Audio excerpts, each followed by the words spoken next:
253쪽에 빅뱅 이론 한번 보도록 하겠습니다. 이게 마지막 주제인데 페이지 253쪽. 여기서부터는 그 단원이 약간 성격이 달라. 과학사야, 과학사. 그래서 여러분들 좋아하는 한국사처럼 그냥 무슨 일이 있었는지 쭉 외워주시면 돼요. 이론들이 되게 여러 개가 등장하는데 이 이론이 설명할 수 있는 사실, 그리고 이 이론의 허점 뭐 이런 것만 잘 정리하면 됩니다. 그래서 쭉 들으시고 마지막에 총정리를 해줄 거야. 마지막에. 그래서 그냥 그것만 받아서 적으시면 됩니다. 알겠죠? 좋아요. 253쪽에 제일 처음에 보면 대폭발 우주론과 정상 우주론이 있습니다. 대폭발 우주론이 우리가 알고 있는 빅뱅 이론, 정상 우주론이 좀 정상적이지 않은 우주론을 말하는 이론입니다. 두 개가 지금 싸우는데 이거 싸우기 전에 무슨 사건이 있었냐면 0번을 잠깐 써볼게요. 0번 이건 안 써도 돼. 0번이 뭐냐면 허블 대 아인슈타인이야. 허블 그리고 아인슈타인 다 아는 형들이죠? 이 형들이 어떻게 싸웠냐면 허블이 우주 팽창한다라고 했고 아인슈타인이 우주 가만히 있다라고 했어. 근데 허블이 이겼어. 허블 법칙이 나왔거든. 그죠? 이걸로부터 뭘 알았어? 우주가 팽창하고 있구나. 여기까지는 지나가는 초등학생도 다 알게 되었어. 그래서 우주가 팽창하는데 어떻게 팽창하냐는 거야. 그죠? 그래서 처음에 이제 첫 번째 이론은 질량이 보존된다고 생각했어. 우리는 지금은 당연하게 생각하잖아. 근데 그때 당시에는 이제 논란의 여지가 있었던 거죠. 그래서 첫 번째 빅뱅 이론은 질량이 보존되면서 한 점에서 터져서 우주가 팽창했다. 이렇게 설명했습니다. 그래서 여기다가 밑줄을 그으시면 되겠습니다. 이 친구들은 질량이 보존된다고 생각했어요. 그러면 어떤 일이 벌어지냐면 연력학 제1법칙에 따라서, 연력학 법칙이 뭔지 모르는 친구들도 그냥 편하게 들으세요. 어떤 시스템이 자기의 크기를 키웁니다. 이렇게 이렇게 그죠? 내가 나의 몸뚱아리를 키워 이렇게 그죠? 그럼 내 입장에서는 일을 한 거지. 나의 영역을 넓혔으니까 그죠? 그럼 나의 에너지는 떨어집니다. 이게 연력학 1법칙이에요. 일을 했으면 온도가 떨어진다. 그죠? 그래서 우주 입장에서 일을 한 겁니다. 자기 크기를 키운 거니까 막 키웠어. 그래서 온도가 떨어집니다. 그래서 이게 빅뱅 이론의 핵심입니다. 온도가 감소합니다. 빅뱅 이론에 따르면 우주의 온도는 감소합니다. 질량이 보존되면 우주가 팽창하면서 밀도가 떨어지고 연력학 1법칙에 따라서 온도가 감소한다 라고 주장한 게 빅뱅 이론. 근데 오른쪽에 있는 정상우주, 정상우주론은 뭐냐면 천문학자들이 우주가 팽창한다는 걸 알았어. 근데 우주를 계속 관찰했더니 밀도가 거의 똑같아. 그래서 얘네들은 야 밀도가 일정하게 유지가 되면서 팽창하는구나 이렇게 생각했던 거야. 근데 우주가 팽창하는데 밀도가 일정하려면 밀도가 이거잖아. 부피분의 질량.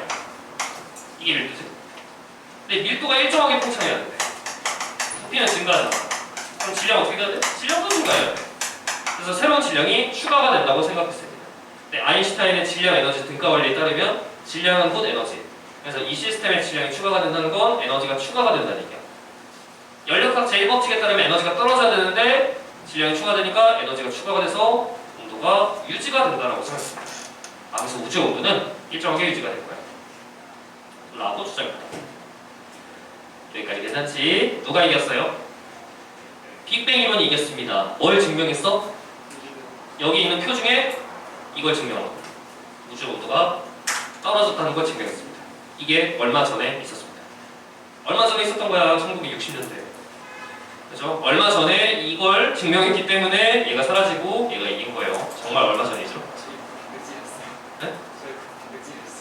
오케이. 좋아.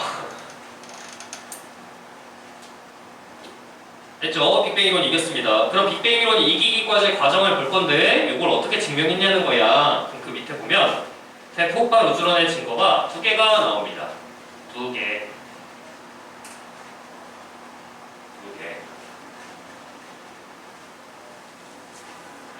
두 개를 보도록 하겠습니다. 1번은 우주 배경 복사, 2번은 수소와 헬륨의 질량비.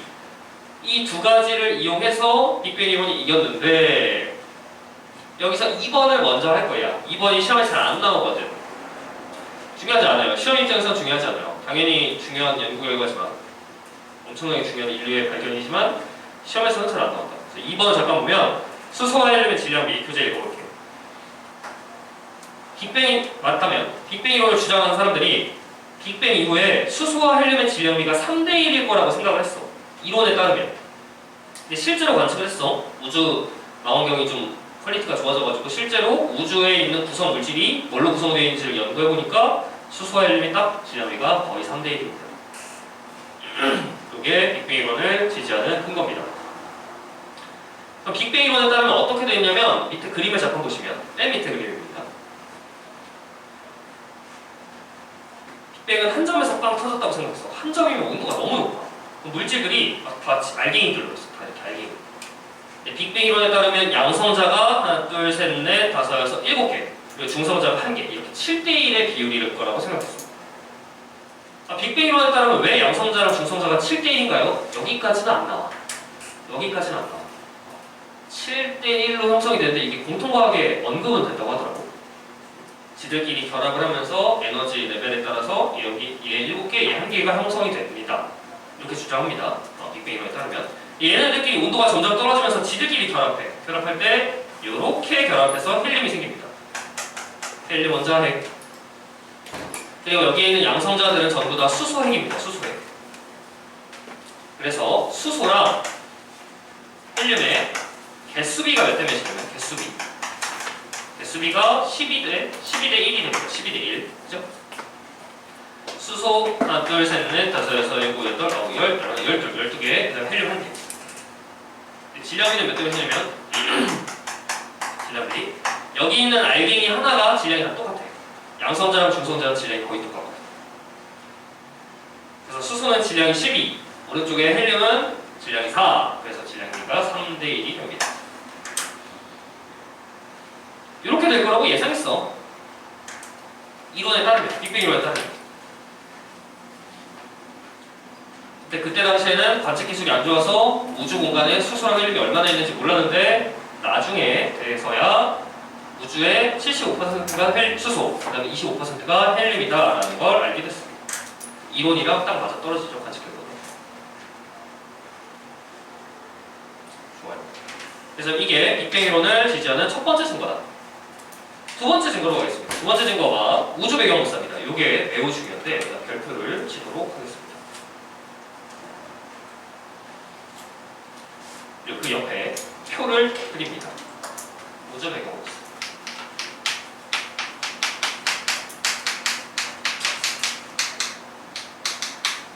우주 배경목사. 표를 그리겠습니다. 여기 타임라인이 있습니다. 시간이 이렇게 흘러갑니다. 시간. 여기가 빅뱅이 있었던 때. 지금으로부터 138억 년 전, 우주의 나이 138억 년, 그죠? 138억 년 전에 빅뱅이 있었습니다. 여기가 현재입니다. 빅뱅이 존재했습니다. 그죠? 빅뱅이 존재했다는 건 증명이 된 겁니다. 그리고 물어보는 친구들이 있어요. 빅뱅 이전에 뭐가 있었나요? 그거는 또 대답을 해줄 수가 없어요. 대답을 해줄 수 있는 인류가 없다는 거지. 좋아. 근데 이 우주 배경 목사가 의미하는 게 뭐냐면 여기 38만 년 빅뱅 이후 38만 년이 지난 시점에 우주가 엄청나게 급변하게 되는데 빅뱅 이론의 빅뱅 이론이 주장했던 내용을 여기다 써볼게. 빅뱅 이론이 이렇게 주장했어. 우주가 한 점에 모여 있으면 엄청나게 온도가 높았을 거고, 그 다음에 엄청나게 밀도가 높았을 거야. 초고온, 초고밀도 상태였을 거야, 우주가. 그러다가 빵 터지면 질량이 보존되면서 우주가 팽창하니까 현재로 가면서 온도가 떨어졌을 거야 라고 주장한 거야. 여기서 빵 터져서 온도가 계속해서 식었겠죠. 근데 그 과정에서 초창기에는 온도가 너무 높으니까 이렇게 돼 있을 거야. 온도가 높아서 양성자, 중성자, 전자, 양성자, 중성자, 전자 이렇게 떠돌아다녔을 거야. 온도가 높으니까. 온도가 높았으니까. 그럼 이 입자들이 에너지를 다 방출할 거야. 복사 에너지, 빛을 막 방출할 거야. 근데 그 빛이 우주 공간에 떠돌아다니는 전자들에 산란돼서 직진을 못해. 다시 온도가 너무 높은 나머지 알갱이들로 다 있는데 전자가 공간에 떠돌아다니면 빛이 직진을 못합니다. 전자에 맞고 산란되니까. 이 상황을 뭐라고 하냐면 우주가 불투명하다 이렇게 표현합니다. 빛이 직진을 못하는 상태. 왜 이렇게 돼? 자유전자가 있으니까. 전자가 떠돌아다니니까. 자유전자 때문에 빛이 직진을 못하는 상태야. 이걸 우주가 불투명한 상태다 이렇게 표현합니다. 그런데 38만 년이 딱 지나면 우주의 온도가 3000켈빈이 됩니다. 3000켈빈까지 식어. 그럼 이게 이때 무슨 사건이 벌어지냐면 지들끼리 결합해서 원자가 형성이 돼. 원자가 형성이 돼. 원자가. 그림 그려볼게. 우주는 좀 더 커졌고 팽창했으니까 온도가 식으면서 지들끼리 결합해. 그래서 수소 원자 핵에다가 수소 원자 핵에다가 전자가 붙습니다. 이렇게. 수소 원자. 그 다음에 헬륨 원자 핵. 원자번호 2번. 헬륨 원자 핵에 전자가 붙습니다. 헬륨 원자. 수소랑 헬륨이 생깁니다. 몇 대 몇의 비율로? 질량비 3대 1의 비율로 생길 거라고 생각했어요. 언제? 38만 년 지났을 때. 그럼 이때서야 비로소 자유전자가 사라졌어. 공간에 전자가 없어 이제. 공간에 전자가 없어. 그러면 빛이 진행을 하기 시작합니다. 뿅, 뿅, 뿅. 우주 공간에. 이게 최초의 빛이야.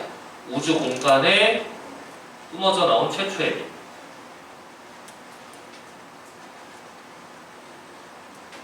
이때 파장이 얼마냐면 이 상태를 투명 상태라고 하고 투명 상태 빛이 직진하게 되죠. 이때 파장이 얼마냐면 계산도 할 수 있죠. 3000켈빈이니까 약 1 마이크로미터의 파장을 가지고 있었습니다. 적외선이었겠죠. 적외선. 왜냐면 6000켈빈이면 0.5 마이크로미터니까. 그죠? 3000켈빈이면 1 마이크로의 빛으로 적외선이 쫙 뿜어져 나왔을 겁니다. 우주 공간에. 근데 이 빛이 현재까지도 남아있을 거야. 현재까지도. 근데 어떻게 남아있어? 우주 공간이 팽창하니까 빛도 길어져서 이렇게. 파장이 길어져서 이렇게 남아서 우주 공간을 떠돌아다닐 거야. 라고 주장했어. 이게 빅뱅론이 주장한 내용입니다. 그래서 빅뱅 터지고 38만 년 지났을 때 빛이 빵 뿜어져 나와 그 빛이 아직까지 있을 거야. 라고 주장했어요. 그리고 그걸 얼마 전에 관측하는데 성공했습니다. 펜지어스라고 있습니다. 근데 이때 이제 이걸 관측할 때 어떻게 관측했냐면 펜지어스라고 있으니 이렇게 관측했어. 펜지어스라고 1스. 파장에 따라서 에너지 분포가 있는데 이 친구들이 다른 걸 연구했어. 다른 거 연구했어. 전파망 연구. 다른 거 막 연구하고 있었어. 근데 어떤 천체를 보고 있는데 자꾸 노이즈가 있는 거야. 관측 오차가 있어. 관측 오차가. 어떤 오차가 있냐면 파장이 7.3cm짜리 파장의 에너지가 이 정도의 에너지가 계속 들어와. 이 정도 에너지. 그래가지고 처음에는 망원경 고장인 줄 알았어. 망원경을 수리해서 다시 관측합니다. 근데 우주 영역에 밤하늘에 어느 영역을 보더라도 이 에너지가 계속 들어와. 근데 이 에너지뿐만 아니라 예를 들어 10cm짜리 파장, 이거보다 좀 더 긴 파장이 에너지가 이 정도 들어오고 1cm짜리 파장이 에너지가 이 정도 들어오고 1mm짜리 파장이 에너지가 이 정도 들어오고 1mm보다 파장이 더 짧은 0.1mm 에너지 이 정도 들어오고 그래서 노이즈가 계속 있는 거야. 그래서 이 노이즈들만 그래프를 그려봤더니 2.7켈빈짜리 물체가 방출하는 에너지 분포가 되는 거야. 이 말뜻이 뭐냐면 우주 공간에서 2.7켈빈에 해당하는 물체가 방출할 만한 에너지가 계속해서 들어온다. 그러니까 우주의 전 영역이 이러한 빛으로 채워져 있다. 이 빛이 이거죠, 이거. 이때 나왔던 빛이 지금 같이. 그래서 우주의 영역이 현재 2.7켈빈이다. 그래서 이때 방출된 1 마이크로미터짜리의 파장의 빛이 현재는 파장이 대략 1에서 2mm로 관측이 되고 있다 이 소리입니다. 이걸 관측했다는 사실은 무슨 뜻이냐면 지금 여기서 가설을 세웠던 이 모든 것이 맞다라는 소리입니다. 빅뱅 이후 현재까지 우주의 온도가 떨어져 왔다는 걸 증명한 역사적인 사건입니다. 당연히 노벨상이 대성이 왔습니다. 좋아요. 그래서 지금 여기에 있는 칠판에 있는 내용들을 암기하셔야 합니다. 이 표를 외워주셔야 해요. 여기서 여기 다 나왔나요? 됐어요? 오케이. 네, 그래프 잠깐 보시면 빅뱅 이후 빅뱅 후 38만 년 지났을 때 우주의 온도가 약 3000켈빈일 때 이때 빛이 딱 방출되는데 그 빛이 모든 방향으로 퍼져나가서 마치 우주의 백그라운드, 배경처럼 그냥 전 영역에 다 깔려있다. 지금 여기에도 이쪽으로 우주 배경 복사하죠. 가만을 보면은 다 있습니다. 그죠? 교실도 있어. 그죠? 보이니? 보이면 안 되겠지? 교실 안 보지. 가시광선 영역이 아니고. 좋아요. 이게 대폭발 우주론의 증거입니다. 근데 다음 페이지 넘어가면 여기까지만 하고 쉴 건데 다음 페이지 넘어가면 대폭발 우주론의 한계가 있어. 그래서 지금까지 한 게 뭐냐면 이 우주 배경 복사를 관측함으로써 펜지어스랑 윌슨이라는 사람이 관측했는데 이걸 관측함으로써 빅뱅은 있었다. 빅뱅은 존재했어. 그죠? 선생님 빅뱅이 진짜 있었나요? 이거 딴지 걸 거면 일단 노벨상을 받고 오시면 되겠습니다. 그죠? 그래서 빅뱅은 있었는데 이 빅뱅의 문제점이 있었어. 3개야, 3개. 빅뱅의 문제점 3개. 이거 잠깐만 얘기해 드리겠습니다. 네. 지우고 갈게. 다 썼죠, 그죠? 빅뱅의 문제점. 빅뱅이 이렇게 주장했어. 우주가 팽창하는데 이렇게 팽창해, 이렇게 팽창하고 있어, 그죠?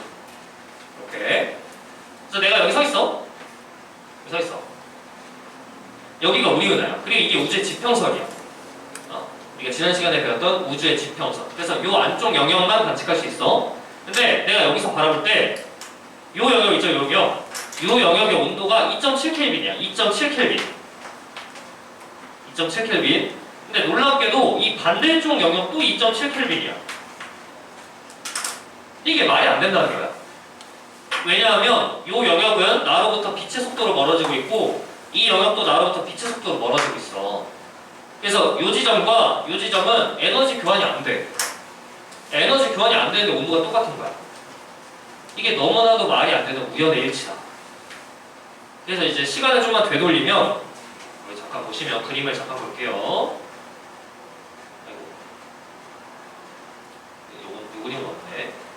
이 흰색이 지금 빅뱅 이론이란 말이야. 그래서 시간을 좀 되돌리면 이렇게 과거에는 이렇게 한 점이었겠죠? 이렇게 한 점에서부터 시간이 흐르면서 우주가 이렇게 커질 거야. 그래서 이렇게 점점 커진단 말이야. 이때 여기도 광속으로 멀어지고 여기도 광속으로 멀어지는데 얘랑 얘랑 온도가 똑같은 게 말이 안 돼. 이게 첫 번째 문제, 지평선 문제입니다. 그죠? 우주 배경 복사가 모든 방향에서 에너지가 거의 똑같아. 근데 우주의 지평선에 있는 이 두 지점은 서로 광속으로 멀어지는데 온도가 똑같을 수가 없어. 온도가 똑같으려면 열교환이 있었다는 뜻이잖아. 열교환이 불가능한 두 지점의 온도가 똑같다는 게 너무나도 큰 우연의 일치다. 이거를 빅뱅 이론이 설명을 못합니다. 이게 지평선 문제야. 두 번째는 편평성 문제야. 편평성 문제. 이 공간에 수많은 은하들이 존재하는데 이 공간은 너무나도 놀랍도록 곡률이 제로, 완벽히 평평합니다. 완벽히 평평해. 거의 완벽히 평평하다. 이게 말이 안 된다. 이 평평하다는 거의 의미는 뭐냐면 여러분들 지금 여기 책상 있잖아. 지금 수업하고 있는 그 책상 있지, 그지? 그 책상 평평해? 거의 평평하긴 하죠, 그죠? 거의 평평해. 그치? 근데 거기서 붓을 굴려봐. 완전히 일직선으로 가겠어? 약간 뒤틀리겠지? 이 공간 생각해봐. 공간에서 빛을 쏴. 뿅. 빛을 두 개 똑같이 쏟아갈까? 뿅뿅 이렇게. 이 빛이 쭉 날아가는데 여기 은하들이 막 채워져 있잖아. 이 빛이 완전히 나란하게 가겠어? 완전히 나란하게 가긴 힘들다는 거지. 빛이 가다가 오이거나 벌어지거나 거리가 좀 달라질 거 아니야. 공간에 은하들이 엄청나게 많은데. 이게 공간의 곡률을 가진다라고 표현합니다. 공간이 만약에 닫혀있다. 그럼 빛이 모입니다. 이렇게. 빛이 모여요. 빛을 똑같이 쏘면 빛이 모여. 이게 공간이 닫혀있다. 곡률 플러스라고 합니다. 근데 빛을 똑같이 두 개 쏴. 근데 빛이 벌어져. 이게 공간이 열려있다라고 표현합니다. 곡률 마이너스. 그래서 우주는 곡률이 플러스든 마이너스든 어쨌든 곡률 값을 가져야 되는데 현재 우주의 곡률을 계산하면 딱 제로야. 거의 제로야. 말이 안 된다. 너무나도 큰 우연의 일치다. 이게 두 번째 편평성 문제입니다. 마지막 세 번째 자기홀극 문제. 자기홀극 문제는 뭐냐면 빅뱅 이론이 맞다면 빅뱅 이론에 따르면 자기 홀극이 생겨야 돼. 자기 홀극. 자기 홀극은 뭐냐면 이렇게 n 자석이 있어. n것과 s극이 있어. 근데 이거 자르잖아? 자르면 n 하나 s 하나 생기는 게 아니라 ns ns 이렇게 생겨. 이게 자석의 특징이야. 그 쌍극자라고 하는데 n극이랑 s극이랑 동시에 가지고 있어. 근데 자기 홀극은 뭐냐면 n극만 있는 입자. 어떤 입자가 있는데 n극만 있어. 자기 홀극. 빅뱅 이론에 따르면 얘네들 많이 생겨야 돼. 근데 아직까지 자기 홀극이 발견되지 않았습니다. 이 세 개가 대폭발 우주론의 문제다. 그럼 얘를 어떻게 해결하냐?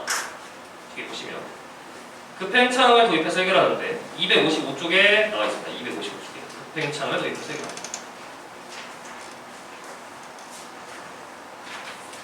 급팽창은 영어로 인플레이션이고 인플레이션. 급팽창은 이런 거야. 노란색으로 표시해볼게 이제. 급팽창. 이 흰색이 기존의 빅뱅 이론이야. 기존의 빅뱅 이론은 스무스하게 우주가 커진다고 생각했어. 그래서 지금 여기 있는 이 기울기가 광속을 의미합니다. 광속. 광속의 속도로 우주가 커지고 있다 이렇게 주장했는데 이 세 가지 문제를 해결하기 위해서 급팽창은 이런 거지. 초창기에는 우주가 엄청나게 작았다가 빛의 속도보다 더 빠르게 팽창해서 우주가 아주 커졌다라고 표현하고 있습니다. 이렇게. 이 노란색이 급팽창을 도입한 이론입니다. 그래서 지금 여기서 기울기가 굉장히 급한데 이 기울기가 급한 이 시기가 빛보다 빠르게 팽창한 시기야. 빅뱅이고요. 이 급팽창 시기를 도입하면 아까 전에 세 가지 문제를 해결할 수 있는데 첫 번째 문제는 이겁니다. 여기랑 여기 온도가 똑같다는 문제는 이 아주 작았던 시절에 자기들끼리 온도를 다 에너지를 다 교환해서 온도를 비슷한 상태로 맞춘 다음에 커졌기 때문에 여기서 나오는 모든 에너지가 다 똑같다라고 주장합니다. 이게 첫 번째 지평선 문제 해결. 두 번째 편평성 문제 해결은 여기서 내가 빛을 쏘는데 만날지 벌어질지 모른다. 실제 우주의 공률은 모른다. 근데 우리가 보는 이 영역은 너무나도 조금해서 그냥 나란하게 가는 거지. 그래서 공률이 제로인 것처럼 보겠다라고 주장합니다. 예를 들어 지구의 공률이 플러스인데 지구는 닫힌 공간이죠. 지구의 공률은 플러스입니다. 그죠? 이렇게 닫혀 있습니다. 근데 지금 우리가 수업 듣고 있는 여기 서초구에서 밖에 내려다보면 지구의 공률이 안 느껴지지. 지구의 공률은 플러스지만 지구의 공률을 모릅니다. 그죠? 왜냐면 우리가 볼 수 있는 영역은 너무나도 조그마니까 평평한 것처럼 보이잖아. 우주도 마찬가지야. 우주 공간 전체의 공률이 플러스인지 마이너스인지 몰라. 공률값이 있을 거야 당연히. 근데 우리가 보는 영역이 너무 조그마니까 여기서는 공률이 제로인 것처럼 보인다. 해결. 마지막 세 번째 자기홀극 문제. 자기홀극이 여기 있다라고 해서 해결합니다. 그죠? 우리가 볼 수 있는 영역 안쪽이 아니라 바깥쪽에 자기홀극이 있다라고 해서 해결합니다. 이 세 개의 문제를 해결하는 과정의 핵심은 뭐냐면 급팽창을 해서 실제 우주의 크기는 우리가 볼 수 있는 영역보다 훨씬 크다라고 주장하는 겁니다. 그렇죠? 그럼 마지막 그래프를 잠깐 봐. 여기 그래프 잠깐. 방금 이 그림이야, 그치? 여기서 원래 크기가 이렇게 스무스하게 커지는데 그게 아니라 급팽창을 했다 이렇게. 우주 초창기에. 라고 생각하고 이렇게 주장했고 급팽창한 시기는 언제냐면 여기 표시해보세요. 여기 단위 봐봐. 초야 초. 여기가 1초야. 빅뱅 이후 1초야. 빅뱅 빵 터지고 1초 전에 있었던 일이야. 그죠? 대략 얼마? 10에 한 마이너스 30제곱초? 이때쯤이다. 빅뱅하고 1초도 안 되는 시점입니다. 이때 급팽창이 일어났고요. 그 다음에 이제 그래프를 잠깐 볼게. 기존 모형이 지금 이렇게 돼 있어. 기존 모형의 우주의 크기가 이렇게 돼 있죠. 기존 모형. 얘 기존 모형이야. 그죠? 그래서 지금 저기 흰색으로 그린 그래프가 이거야. 이 기울기야, 이거야. 여기까지 됐죠? 근데 급팽창 그래프 봐봐. 급팽창 그래프. 매우 작았다가 여기서 급팽창합니다. 기울기가 엄청 크죠? 이게 광속보다 커. 근데 여기 이 그래프 봐봐. 이 사이즈 봐봐. 여기서 이걸 뚫어야 되잖아. 이 흰색 그래프보다 이걸 뚫어야 되잖아. 그죠? 근데 저기서 어떻게 돼 있어? 이렇게 똑같죠? 왜냐하면 실제 우주는 이거보다 훨씬 클 거야. 훨씬 큰데 관측 가능한 영역만 표시한 거예요. 관측 가능한 영역만. 그래서 여기서도 실제 우주의 크기는 훨씬 큰데 우주의 크기가 얼마인지 모르니까 여기서 가다가 여기서 일치해서 이렇게 하는 거죠. 관측 가능한 우주의 크기를 표시한 거죠. 근데 실제 우주의 크기는 훨씬 크다. 여기까지 괜찮지, 그지? 그래서 이걸 도입해서 빅뱅 이론 문제 3개를 해결했다. 여기까지 알고 계시면 되겠습니다. 좋아요. 지금까지 한 걸로 빅뱅 이후에 현재까지의 모든 문제를 해결한 거야. 지금 이 급팽창 도입한 거 여기로 인해서 이 이론까지 해서 빅뱅 땅 터지고 138억 년 전에 빅뱅 터지고 현재까지 있었던 모든 의문을 다 해결했다라고 하는 겁니다. 이제 나머지 의문이 뭐야? 미래에 어떻게 되냐? 미래. 그죠? 지금은 우주가 팽창하고 있어. 근데 미래에 어떻게 될까? 이거 가지고 이제 과학자들이 싸우기 시작합니다. 그 내용은 잠깐만 쉬었다가 이어갈게. 10분만 쉬었다가 가져오고 있습니다. 영상 한번 끊어주세요. 마지막 한쪽 남았습니다. 255쪽에 가속팽창 우주 한번 해볼게. 가속팽창 우주 255쪽.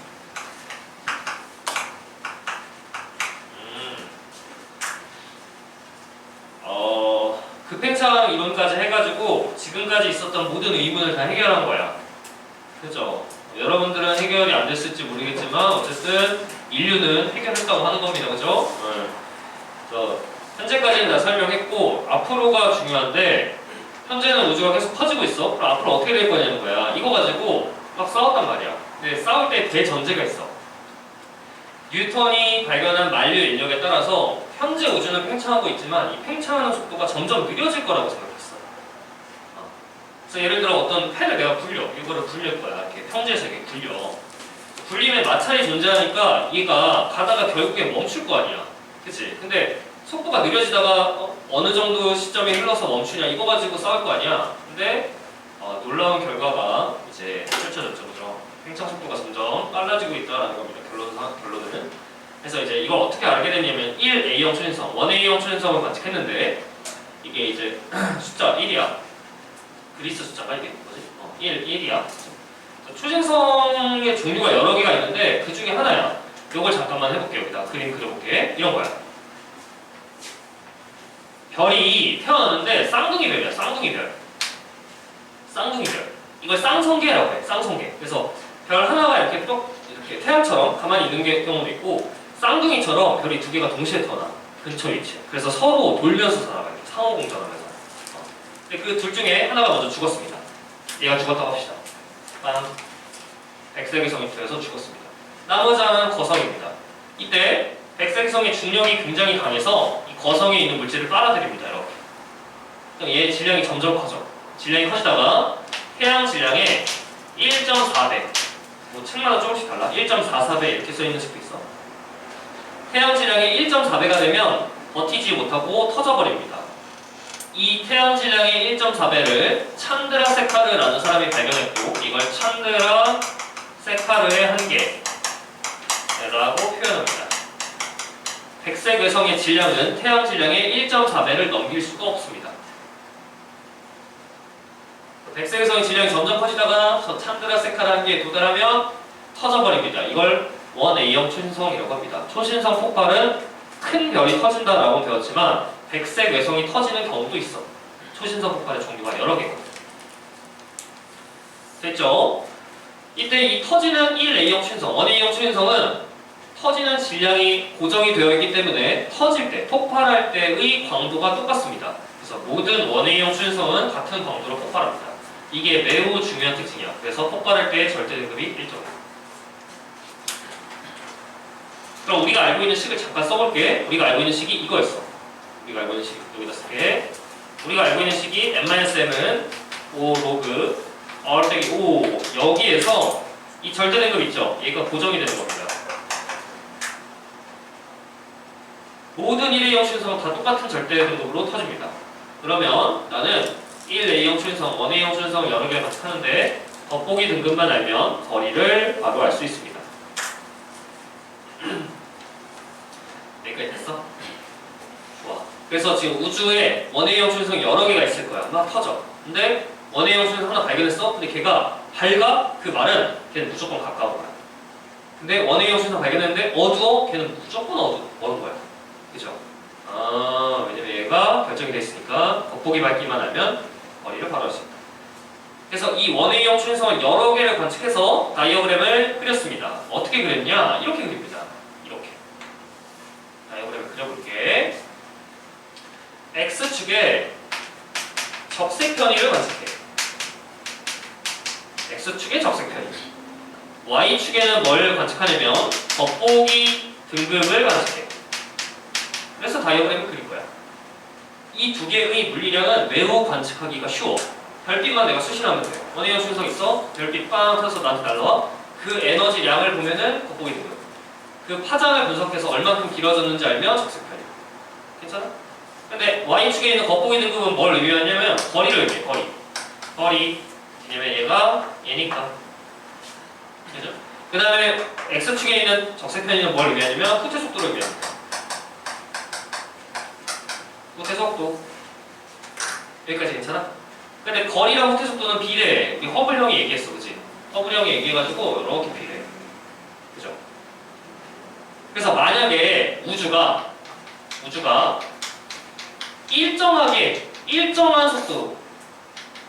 일정한 속도로 팽창한다면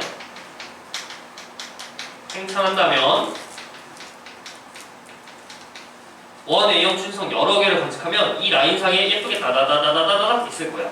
그죠? 그래서 가까운 원A형 초인성은 적색 편의가 이 정도. 후퇴 속도 느리고 멀리 있는 원A형 초인성은 후퇴 속도 이 정도. 그래서 예쁘게 이 라인상에 있을 겁니다. 여기까지 괜찮아? 근데 옛날 천문학자들은 뭐라고 생각했어? 후퇴 속도가 느려질 거라고 생각했어. 감속 팽창할 거라고 생각했던 거야. 그래서 감속 팽창한다면 얘네들이 여기 있어야 돼. 관측할 거야. 이렇게 찍힐 거라고 생각했어요. 지금 노란색으로 체크한 게 천문학자들의 예상 관측 결과야. 예상 값이야. 이렇게 될 거라고 생각했어. 왜냐면 팽창 속도는 점점 느려질 거라고 생각했으니까 처음에. 근데 왜 이 노란색 점들이 감속 팽창인지를 알아야 돼. 왜 이 라인보다 밑에 있으면 감속 팽창이냐면 이런 거야. 지금 내가 하나, 둘, 셋, 넷, 다섯, 여섯, 일곱, 여덟 8개의 원A형 초인성을 다 조사했단 말이야. 8개나 조사해서 점을 찍은 거야. 근데 이 8개 중에 이 친구 있죠, 이 친구. 이 친구가 제일 멀어. 거리가 제일 멀잖아. 근데 거리가 멀다는 건 뭐냐면, 거리가 멀다는 건 걔가 방출한 빛이 나한테 날라오기까지 시간이 엄청 오래 걸린다는 얘기고. 그래서 거리가 먼 원A형 초인성을 봤다는 건 과거에 방출된 빛이다 이 소리야. 과거에. 그죠? 과거에 방출된 빛을 조사했더니 이 과거에 방출된 빛은 이 친구는 한참 전에 나랑 이 원A형 초인성 사이에 있는 이 공간이 팽창하는 그 적색 편의를 담고 있어. 그래서 이 친구 있죠? 거리가 엄청 멀어. 이 친구는 우주가 만약에 일정하게 팽창하면 이 친구는 이 정도의 적색 편이 가능해. 우주가 일정하게 팽창하면. 근데 이거보다 훨씬 적색 편의가 커. 그 말은 과거에 나랑 얘 사이에 있는 공간이 엄청나게 빨리 팽창했다. 엄청나게 빨리 팽창하다가 현재는 느려졌다. 이게 감속 팽창이다 이 뜻입니다. 한 번 더. 내가 여기 서 있어. 근데 거리가 멀어. 엄청나게 멀리 있는 천체를 바라봐. 그 말뜻은 뭐냐면 그 천체에서 방출된 빛이 나한테 날아오기까지 엄청나게 오랜 시간이 걸렸다는 뜻이야. 그래서 과거에 방출된 빛이다 이 얘기야. 이 친구를 관측했다는 건 과거에 방출된 빛이야. 근데 이 친구가 적색 편의가 나타나는 이 적색 편의 양은 나랑 그 친구 사이에 과거에 우주가 팽창하던 그 적색 편의. 이게 과거의 우주 팽창 속도다 이 소리야. 과거의 우주 팽창 속도가 일정하게 팽창했을 때라고 가정했을 때보다 더 빠르다 이 얘기야. 과거에는 우주 팽창이 빨랐다가 현재 느려졌다. 이게 감속 팽창이야. 그래서 이 밑에 있을 거라고 생각했어. 점들이 다. 근데 실제로 관측하니까 어떻게 했냐면 이렇게 있습니다. 이게 실제 관측이야. 실제 관측. 이거 무슨 뜻이냐면 팽창 속도가 점점 빨라지고 있다라는 뜻입니다. 팽창 속도가 점점 빨라지고 있다. 지금 8개 관측했는데 이 친구 있죠, 이 친구. 이 친구가 제일 멀리 있는 친구야. 제일 멀리 있는 1A형 초인성이야, 1A형 초인성이야. 이 친구는 아주 옛날에 방출된 빛입니다. 이 친구를 봤더니 이 정도 거리에 있는 친구는 적색 편이가 이 정도 나타나야 돼. 과거의 팽창 속도가 일정했다고 가정했다면, 현재랑 팽창 속도가 똑같다면 적색 편이 이 정도여야 돼. 근데 그거보다 훨씬 느려. 그 말뜻은 뭐냐면 팽창 속도가 과거에는 느렸다. 그리고 현재 빨라졌다 이 뜻입니다. 이게 가속 팽창이다. 자료를 잠깐 보시면 실제 관측 자료인데요. 이렇게 생각했어. 과학자들이 예상했던 우주 모형은 이 원A형 초신성들을 관측했을 때 이 밑에 있을 거라고 생각했어. 밑에. 여기에 점이 찍히지 않을까? 라고 생각했어. 그래서 축을 잠깐 확인하시면 X축의 적색편이랑 이게 후퇴 속도죠. 그리고 Y축의 겉보기 등급 요게 거리입니다. 그래서 요 라인상이 있지 않을까? 감속 팽창이니까. 하지만 실제로 관측하니까 이거보다 훨씬 위쪽에 점이 찍힙니다. 위쪽에. 이 말뜻은 과거에는 팽창 속도가 느렸다가 현재 빨라졌다. 우주가 가속 팽창하고 있구나 라는 소리입니다. 그래서 이걸로 시간에 따른 그래프를 그리면 현재 우주는 이렇게 되고 있다. 빅뱅 땅 터지고 팽창한 다음에 팽창 속도가 점점 느려지다가 지금은 가속 팽창하고 있다. 이렇게 되고 있습니다. 지금. 그래서 팽창 속도는 점점 빨라지고 있다. 현재 이 시점에는. 근데 이게 지금 말이 안 돼. 이거를 설명할 수가 없어요. 2022년 11월 오늘 며칠이야? 20일인가? 21일이야 벌써? 20일? 2022년 11월 20일 지금 이 관측 결과를 설명할 수 없다. 우주가 빨리 팽창한다는 게 말이 안 된다. 마치 이런 거지. 내가 펜을 굴려. 여기다 밑바닥에 펜을 굴려. 당연히 멈출 줄 알았는데 펜이 계속 벌어져. 설명이 안 되죠. 뉴턴의 만류인력이 작용하는데 우주의 팽창 속도가 점점 빨라집니다. 이걸 설명하기 위해서 어쩔 수 없이 표준 우주 모형이 등장하는데 마지막 내용입니다.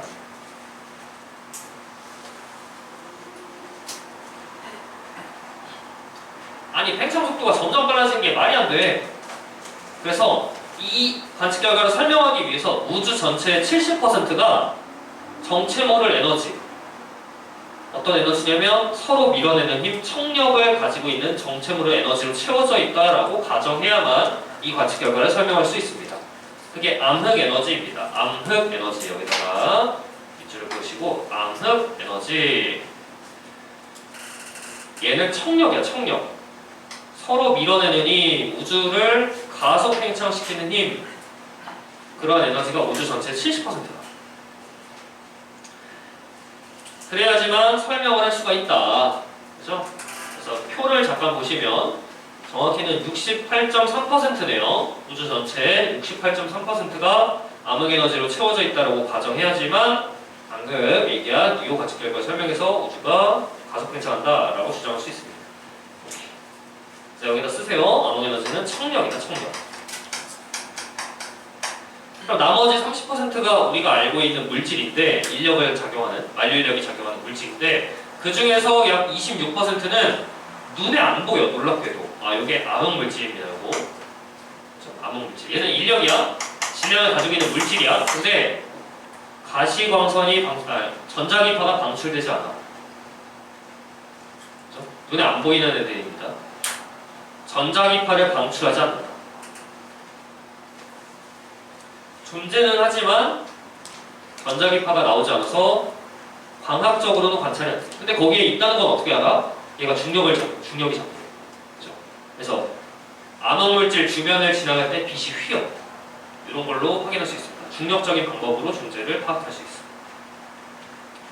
마지막 보통물질이 5%입니다. 여기 보통물질이죠. 이거 별, 은하들, 이런 애들 보통물질. 우리가 알고 있는 모든 것들, 이게 보통물질입니다.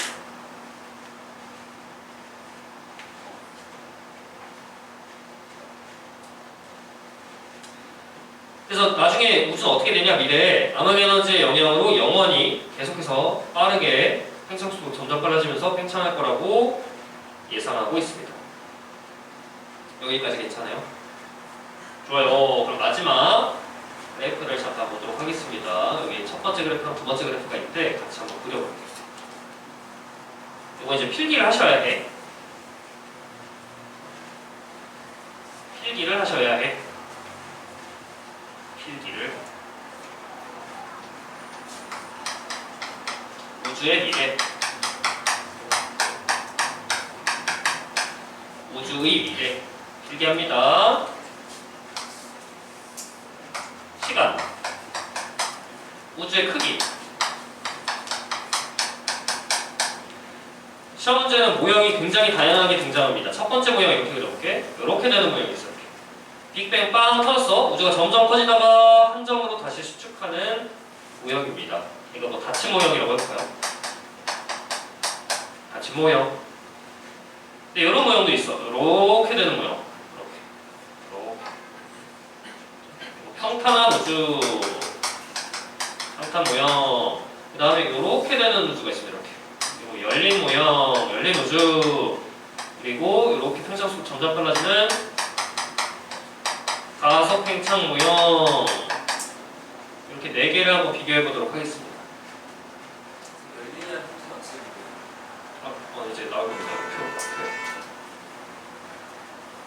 이 모형들이 4개가 주로 등장하는데 여기서 물어보는 건 정해져 있어. 첫 번째, 밀도 비교를 할 수 있어야 돼. 밀도 비교. 우주의 밀도가 달라.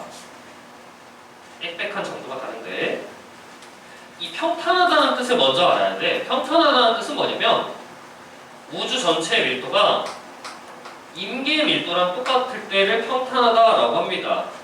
이 임계 밀도라는 개념이 등장하는데 임계 밀도는 천문학자들이 시뮬레이션을 통해서 예상한 값입니다. 우주의 밀도가 임계 밀도랑 딱 똑같다? 그러면 빛이 직진하면서 공률이 제로가 됩니다. 우주가 평탄해지는 그 밀도를 임계 밀도라고 해요. 당연히 우주의 밀도가 임계 밀도랑 똑같으면 평탄하다라고 정의합니다. 근데 닫힌 순간이 중요해. 닫히려면 우주의 밀도가 그 임계값보다 빽빽해야 돼. 그래야 중력이 엄청나게 세서 다시 수축합니다. 우주의 밀도가 임계값보다 빽빽해야 돼.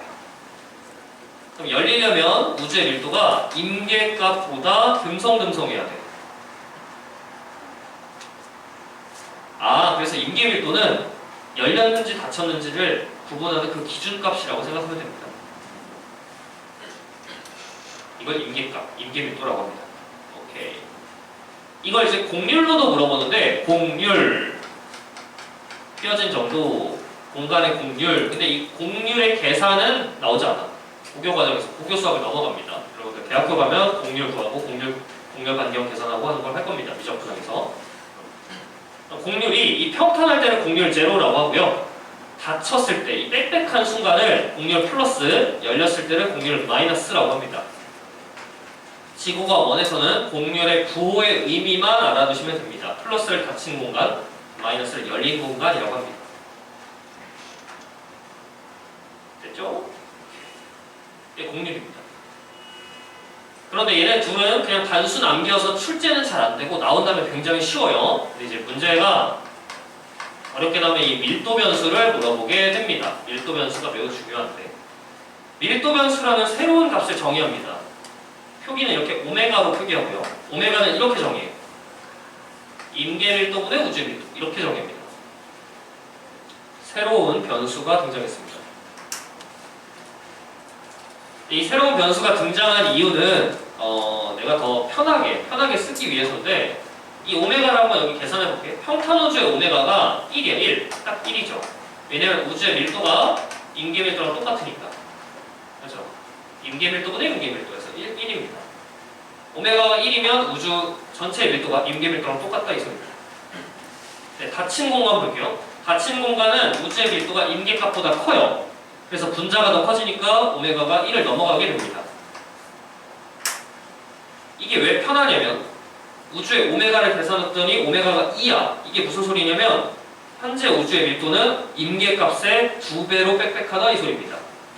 오메가가 5야. 임계 밀도의 5배 수준으로 빽빽하다 이 얘기입니다. 얼마나 우주가 빽빽한지를 수치화해서 보여주니까 너무 편해요. 여기까지 괜찮죠? 열렸잖아? 그럼 오메가가 1보다 작아. 예를 들어 오메가가 0.5야? 이게 무슨 소리냐면 우주의 밀도가 임계 밀도의 절반 수준이다 이 얘기입니다. 중력이 약하겠죠. 됐어? 오케이. 좋아요. 그럼 대망의 우리가 살고 있는 현재의 우주의 오메가를 알려드리도록 하겠습니다. 우리가 살고 있는 우주의 오메가는 이렇게 됩니다. 암흑 에너지의 오메가가 0.7이고요. 무슨 소리야? 우주 전체의 70%를 암흑 에너지가 채우고 있다. 그리고 물질의 오메가가 0.3입니다. 무슨 소리야? 우주 전체의 30%를 물질이 채우고 있다 이 소리입니다. 둘을 더하면 오메가가 딱 1입니다. 놀랍게도 1입니다. 그래서 우주의 공률이 제로고요. 우주 전체의 밀도가 임계 밀도랑 똑같습니다. 둘을 더하면 딱 1이어서. 그러면 얘도 공률 제로고 얘도 공률 제로면 우주의 미래가 똑같나? 다르죠. 다르죠. 현재 우주는 가속 팽창하죠. 왜냐면 암흑 에너지는 인력이 아니라 청력이니까 서로 밀어내니까 팽창 속도가 점점 빨라집니다.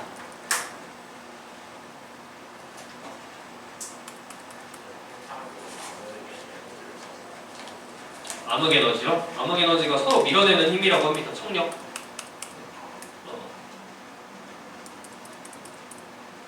됐어요?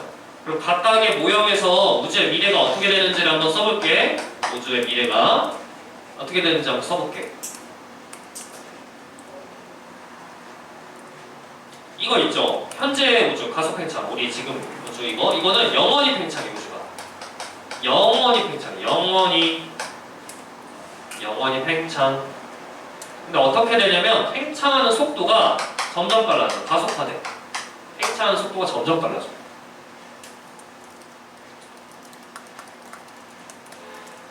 암흑 에너지가 청력을 작용하고 있기 때문입니다. 근데 두 번째 거 열린 우주 볼까요? 열린 우주? 이거는 현재 우주랑은 달라. 왜냐면 이건 암흑 에너지가 존재하지 않았던 시절에 과학자들이 예상했던 그냥 그 모형이야. 비교 대상으로만 출제가 됩니다. 현재는 암흑 에너지의 존재를 확인했죠. 원의 이형 초신성 관측 결과를 통해서. 근데 이때는 원의 이형 초신성 관측 결과가 나오기 이전이야. 그죠? 그래서 그냥 물질만 고려했는데 이렇게 되면 영원히 팽창하긴 하거든. 근데 팽창 속도가 감속해. 감속. 왜냐면 중력만 작용하니까. 이 세 번째가 중요해. 이때 딱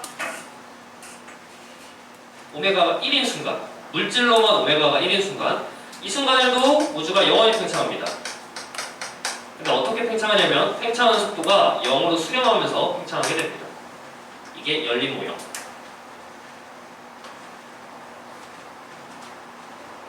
마지막 닫힌 모형. 닫힌 모형은 한 점으로 다시 수축하게 됩니다. 우주가 현재는 팽창하고 있지만 미래의 어느 시점에는 수축해서 다시 한 점으로 돌아옵니다.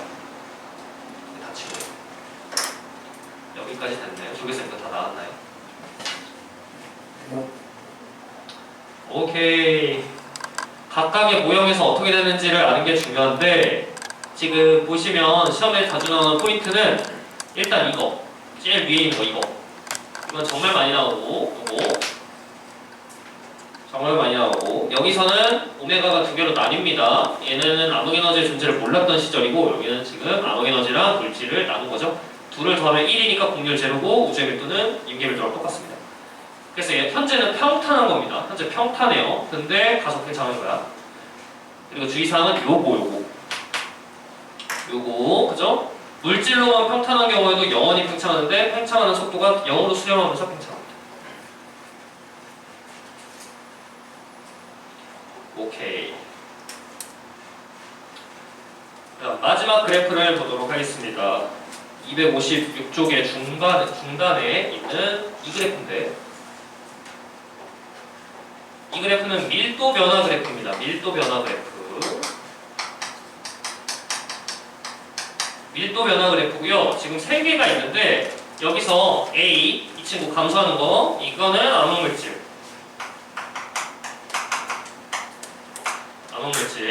그 다음에 B, 얘도 감소하는 거 얘는 보통물질.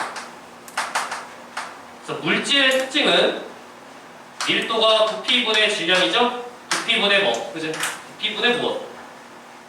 네, 물질은 질량을 가지고 있으니까 우주가 팽창해 부피가 증가해. 근데 질량은 보존되니까 밀도는 줄어들게 됩니다. 그래서 암흑 에너지 밀도 줄고 암흑 물질 밀도 줄고 보통 물질 밀도 줍니다. 근데 둘 중에는 암흑 물질이 더 많습니다. 그런데 암흑 에너지 보시면 암흑 에너지 밀도는 일정합니다. 그 말뜻은 뭐냐면 우주가 팽창할 때 암흑 에너지 양도 같이 늘어난다는 얘기야, 둘 다. 그러니까 밀도가 일정하다는 얘기야. 그래서 암흑 에너지 양은 점점 늘어나고 있습니다. 와우. 물질량은 일정한데 암흑 에너지랑 같이 나와. 네. 질량이 보존되니까요. 아하.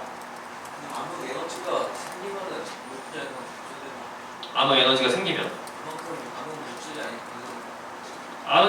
암흑 물질의 밀도가 줄죠, 밀도가. 질량에서 득가올리 이거 강조해야 되나? 어떤 거요? 질량에서 득가올리 뭐 암흑 에너지가 증가하면 물질 감소하고. 암흑 에너지는 청력이어가지고 그 별이 생산하는 에너지랑은 다릅니다. 수소 핵융합 에너지랑은 다를 거예요. 암흑 에너지는 청력이다. 이렇게 됩니다. 하나씩 매칭할 수 있어야 돼요. 괜찮아요? 오케이. 여기까지가 표준 우주 모형이었습니다. 현재 우주가 이렇게 구성이 되어 있다라고 생각하고 있고, 당연히 교과서는 바뀔 수도 있습니다. 다음에 개정될 때 바뀔 것 같아요. 이번에 개정될 때도 이거 바뀐 거야. 이거 원래 우주 크기 일정하다 이렇게 배웠는데. 과거가 팽창하는데 영어 시험하는. 네, 영원히 팽창합니다. 뭐 이렇게 써주세요. 오케이. 지금 텅 빈 우주가 교과서에 있는데, 텅 빈 우주는 그냥 이상적인 형태인데 우주 공간에 아무것도 없다는 거야. 아무것도. 그래서 빅뱅 빵 터져. 여기 지금 텅 빈 우주가 지금 이렇게 직선으로 되어 있는데 여기 빅뱅 터져. 빵 터지면 그냥 그 등속으로 계속 팽창할 거예요. 등속으로. 우주 공간에 아무것도 없어서 힘이 안 작용해. 그 물리에서 힘 R자인 제로면 등속 운동하잖아, 그죠? 그거랑 똑같은 케이스입니다. 빅뱅 빵 터진 그 속도로 그대로 팽창한다는 그냥 이론적인 값이고, 실제로는 은하들이 존재하죠, 우주에는. 그래서 이게 지금 등속 팽창이니까 여기서 나와 있는 얘네들은, 밑에 있는 애들은 팽창 속도가 다 느리죠? 느리니까 다 감속 팽창인 거야, 얘네들은, 그지? 근데 얘가 이제 가속 팽창이죠. 오케이. 257쪽에 여백이 있는데 거기다 써머리를 하고 문제를 풀어보도록 하겠습니다.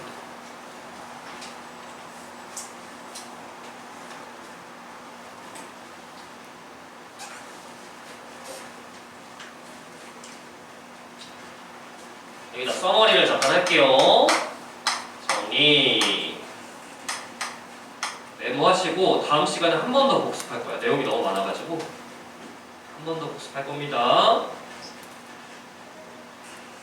이론들이 많이 등장했는데 잠깐 볼게. 제일 처음에 뭘 했냐면 제일 처음에 대폭발 우주론인데 정상 우주론이 써왔습니다. 그죠? 이렇게 써왔어요. 대폭발 우주론인데 정상 우주론. 쌤 여기 나오나요? 여기서 누가 이겼어? 대폭발 우주론이 이겼어. 대폭발 우주론이 이겼어. 얘네 둘이 싸울 때 핵심이 뭐였냐면 대폭발 우주론은 질량이 보존되면서 팽창한다. 그러니까 연력학 제1법칙에 따라서 얘는 온도가 떨어질 거야. 얘는 밀도가 일정하게 팽창한다. 그러니까 질량이 추가가 되니까 온도가 유지가 될 거야. 둘이 싸웠는데 누가 이겼다? 대폭발 우주론. 근거가 두 개였는데 1번 우주, 배경, 복사. 매우 중요하죠? 얘의 의미가 뭐였어? 우주의 온도가 떨어진 걸 증명했다. 우주의 온도가 떨어진 걸 증명한 거야. 관련해서 우주 배경 복사 관련한 필수 표를 작성해 드렸습니다. 외우셔야 됩니다. 두 번째 근거는 뭐였냐면 수소랑 헬륨의 질량비. 수소와 헬륨의 질량비가 3대1이다. 이게 빅뱅 이론을 지지하는 근거입니다. 이 두 개의 근거로 대폭발 우주론이 이겼습니다. 빅뱅은 존재했습니다. 근데 빅뱅 이론에 문제점이 3개가 있었습니다. 그렇죠? 문제점. 첫 번째 문제점, 지평선 문제. 아니 지평선에서 온도가 다 똑같아. 말이 돼? 지평선은 서로 광속으로 멀어지는데 에너지 교환이 안 되는데 어떻게 온도가 똑같아? 이게 지평선 문제. 두 번째 문제, 편평성 문제.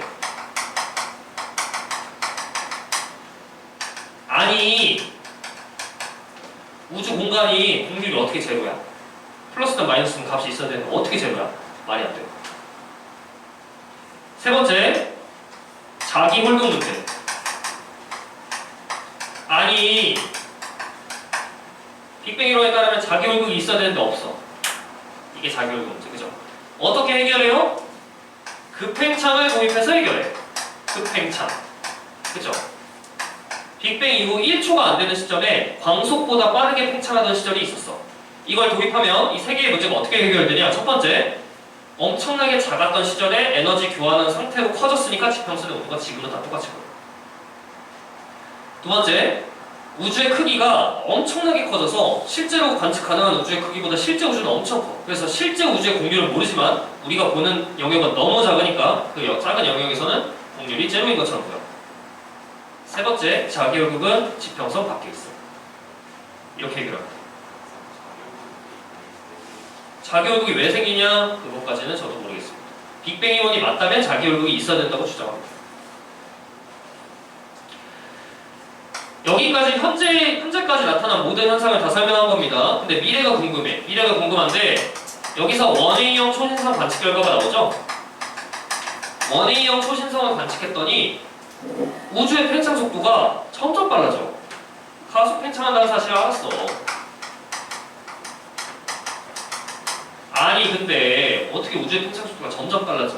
이거를 지금 설명할 수가 없어, 그죠? 이걸 설명하기 위해서 어쩔 수 없이 표준 우주 모형이 등장합니다. 표준 우주 모형 얘가 등장하고, 표준 우주 모형에서는 우주를 구성하고 있는 요소가 세 가지인데, 첫 번째 암흑 에너지, 얘가 우주 전체의 70%를 채우고 있고요.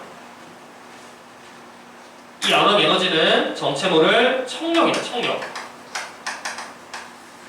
그래서 우주 공간의 70%를 얘가 채우고 있다고 주장해야만 이 원 A형 초신성의 관측 결과를 설명할 수가 있습니다.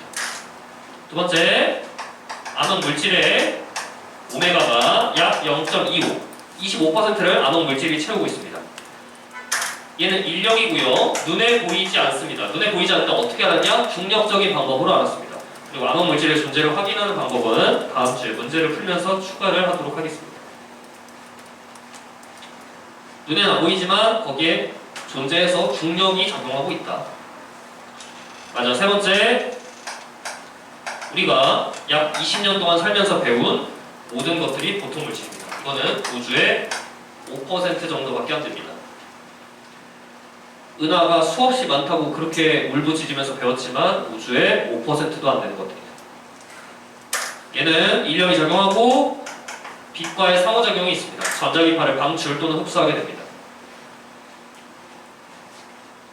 여러분들이 지금까지 배웠던 모든 것들이 보통 물질에 해당합니다. 오케이, 여기까지 알아두시면 되겠습니다. 그래서 각각의 이론이 뭘 설명할 수 있고 뭐 설명할 수 없는지 요거를 잘 정리하시면 되겠습니다. 좋아요. 지금 이제 칠판에 이걸 남겨놓고 문제를 좀 풀어보도록 할게요. 뒤에 필수 예제를 한번 풀어볼게. 260쪽부터 5번부터 8번까지 풀어보도록 하겠습니다. 출발. 여기서 카메라 잠깐 멈춰주세요.